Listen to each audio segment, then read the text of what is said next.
কথা মানায় না। নাও, খাতা দিলাম, প্রশ্ন দিলাম, ওই যে ওই চেয়ারে বসে চুপচাপ পরীক্ষা দিও।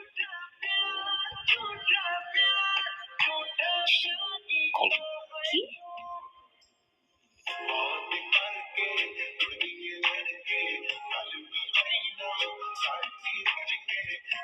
দেখা স্যার, ইমো আমাকে অনেক ডিস্টার্ব করতেছে। কি অপূর্ব, একে তো আরেকজনকে লিখতে দিচ্ছে, ধবধবে একটা সাদা খাতা নিয়ে বসে আছে। তো পরীক্ষা দিতে আসছেন কেন?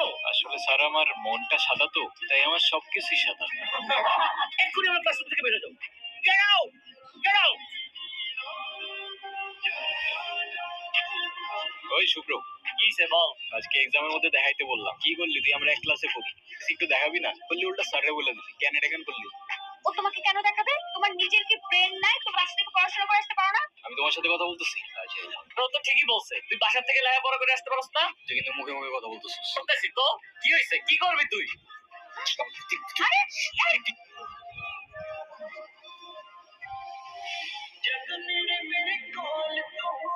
বেয়াদব ছেলে, রাস্তাঘাটে গুন্ডামি শুরু করছো? বস্তির ছেলে কোথাকার। তোমার তো দেখতেই বোঝা যায় যে তুমি একটা বস্তির ছেলে। বেয়াদব কোথাকার। আই চল।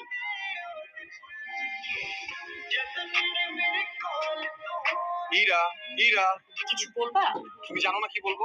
আমি তোমাকে আগেও বলছি, এখন আবার বলছি, তোমাকে আমি পছন্দ করি না, আমি করবো না, আর শেষ। প্রেম যেহেতু করবাই না, প্রেম করে যেটা করতাম সেটা করে ফেলি।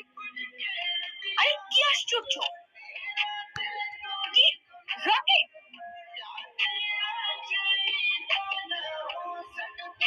তোর সাহস কত? আমি নিজে যতই খারাপ হই না কেন, আমার তো মা নাই, তোর তো আছে।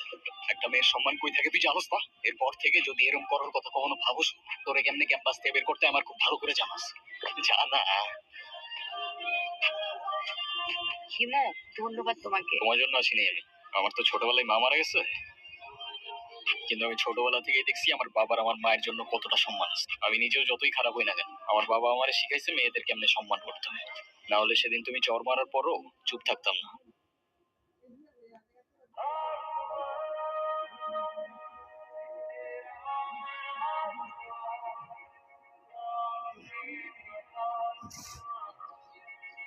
এই হিমু, শোনো না।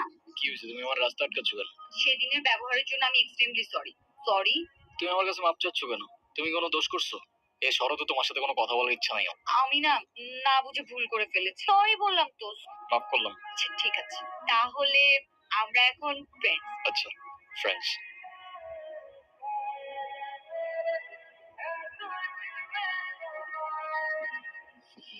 এই হিমু, তুমি বাদামের খোসা সহ কেন খাচ্ছ? বাদামের খোসা ছাড়াইতে আমার